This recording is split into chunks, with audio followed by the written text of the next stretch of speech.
Hola, ¿cómo están? Bienvenidos nuevamente a la gente de objetos. Hoy vamos a tirar una idea, digamos, acerca de algunas cuestiones que tienen que ver con lo que se denomina deployment, ¿no?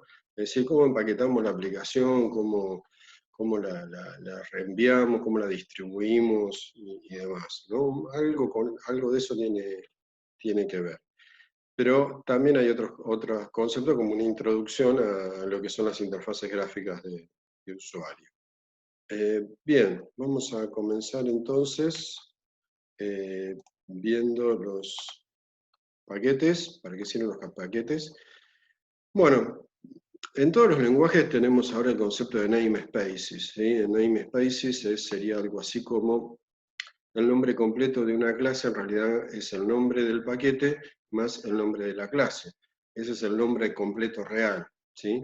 Entonces habíamos dicho que las clases cuando están todas en la misma carpeta, en el mismo directorio, ese es por así decirlo, el paquete por defecto, ¿no? Si yo no digo nada, una clase se llama Pepe, bueno, estará en el paquete, no tiene nombre, así que es Pepe. Pero yo puedo este, crear paquetes. Hay una analogía entre los nombres de los paquetes y la ubicación en las diferentes carpetas en que se encuentran los archivos de clases. Sabemos que cada archivo de clase coincide su nombre con el nombre del archivo, es decir, si la clase se llama Pepe, el archivo se llama pepe.java. Entonces, si la clase, el nombre del paquete es parte del nombre de la clase, si yo lo puse en el paquete archivos, se va a llamar la clase archivos.pepe, entonces va a haber una carpeta que se llame archivos y dentro de esa carpeta va a estar pepe, ¿sí? Esa es más o menos la forma en que esto va a funcionar. Entonces la manera de organizar, uno va a organizar puede haber una organización jerárquica de paquetes y uno va a ir agrupando las clases en paquetes por cuestión de funcionalidad, ¿sí? No tiene que ver con relaciones de herencia o implementación de interfaces o algo por el estilo. En realidad se agrupan por funcionalidad. Lo que quiero decir con esto es que no es nada extraño que una clase que está en un paquete pueda tener una relación de herencia con otra que está fuera de ese paquete, ¿sí? Bien. Eh, Nosotros vamos a tener archivos.java que se van a compilar y vamos a ver que de un punto Java se pueden generar varios archivos.class. Esto tiene que ver con varias cuestiones, si hay clases anónimas, si hay inner classes dentro de esas clases, es decir, yo puedo hacer clases dentro de clases, ¿no? Estas son las clases anidadas o clases interiores, que es un tipo especial también de clases, y también con el hecho de que si hay clases anónimas, también es otro tipo especial de clase que vamos a ver más adelante.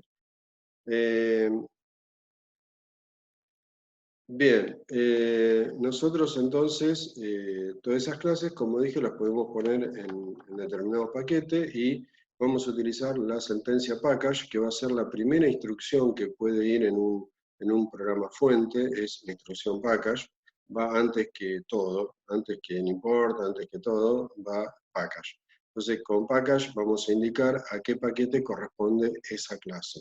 Muchas de estas tareas los entornos integrados de desarrollo lo hacen en forma automática, ¿no? Es decir, nos van ayudando bastante a escribir ese código, por así decirlo, repetitivo. Acá tenemos un ejemplo que podemos ver en la presentación. Bien. Por otro lado, quien quiera hacer uso de esa clase que está en un paquete va a tener que utilizar la cláusula import, de la misma manera que lo hacemos con las clases de la API de Java. Cualquier clase, la clase DAI, por ejemplo, para poder utilizarla, tengo que hacer un import de Java útil y voy a tener que poner import javautil.date para traerme esa clase o poner javautil.asterisco para traerme todas las clases de ese paquete. Primera cuestión con el import es que cuando ponemos asterisco no significa que voy a traer todo el namespace de ahí en adelante. Es decir, el asterisco sirve para un solo nivel, para un solo nivel.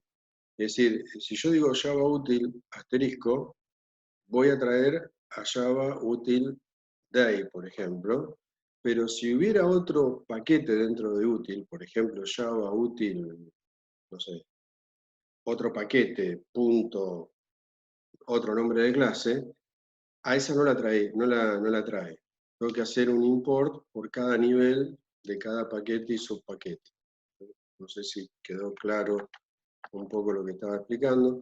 Acá tenemos una jerarquía de directorios bastante vieja del JDK 1.3, pero que se sigue manteniendo hoy en día, y ahí te indican dónde tenés que poner determinados archivos.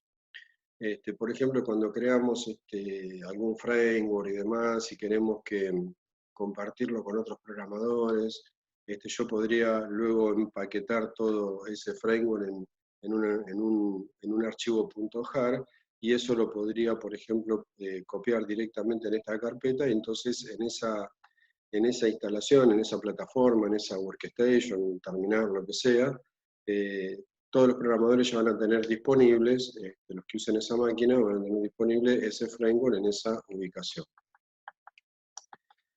Bien, hay una variable de entorno que se llama ClassPath, que es sensible a varias de las utilidades que viene con el JDK, digamos, si yo quiero compilar por línea de comando y demás, el ClassPath me va a indicar también que es una variable de entorno del sistema operativo.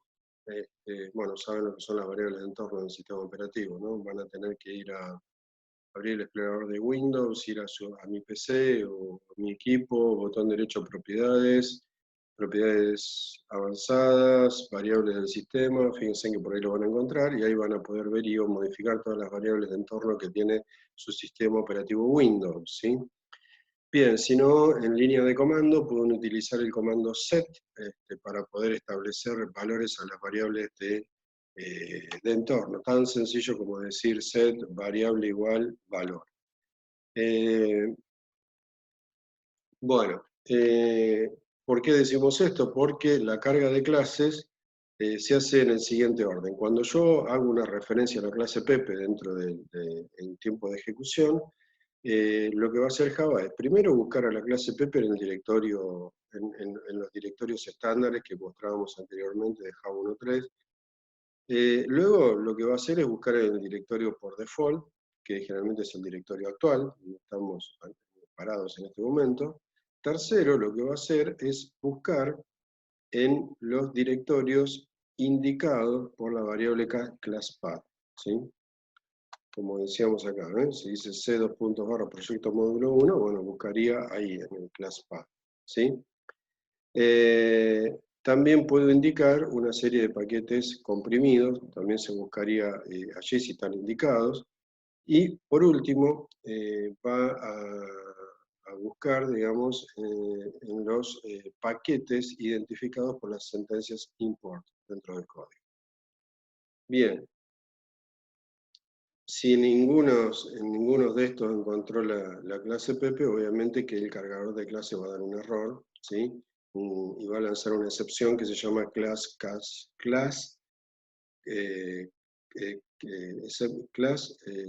una excepción de tipo class cast not found. Bien, sigamos. La sentencia import que va a ser requerida, digamos, para todos aquellos que pretendan usar las clases de un paquete que no se encuentra en el directorio actual y no forman parte de los paquetes estándares. Por ejemplo, no es necesario hacer un import de JavaLang. El paquete JavaLang está siempre disponible para todos. No hace falta hacer un import. Si lo hacen, es totalmente redundante. Bien, vamos a tener que, para la creación de paquetes, simplemente una sentencia package. Vamos a tener que crear el o los directorios donde se encuentren esos paquetes, ¿sí? Y por un lado va a estar el código fuente y por otro lado va a estar el código compilado. Es como que vamos a tener dos ramas paralelas, una que depende de la carpeta source y otra de la carpeta bin, por ejemplo, podría ser, y podríamos armar ahí con el switch-d, digamos, del compilador, digamos, los lugares en donde tiene que depositar el código compilado. Entonces, de esa manera me van a quedar los fuentes en sus carpetas, sin ningún otro archivo, y con "-d" podría trasladar los .class a la ubicación que corresponde. ¿Por qué lo tengo que poner la ubicación que corresponde? Porque corresponde, por cada nombre de paquete y subpaquete es un nombre de carpeta y subcarpeta, es ahí donde tiene que ir ubicado el .class correspondiente para luego utilizar una herramienta que se llama jar, y poder comprimir todos esos .class en un solo archivo .jar, que es muy parecido a un archivo comprimido zip tradicional, pero que respete toda la estructura, digamos, para que me quede perfectamente armada toda la estructura de archivos .class, para que luego cuando haga el deployment de la aplicación, cuando haga la distribución de la aplicación y ejecute el código, el cargador de clases de Java no tenga ningún problema en ubicar todas las clases de la aplicación.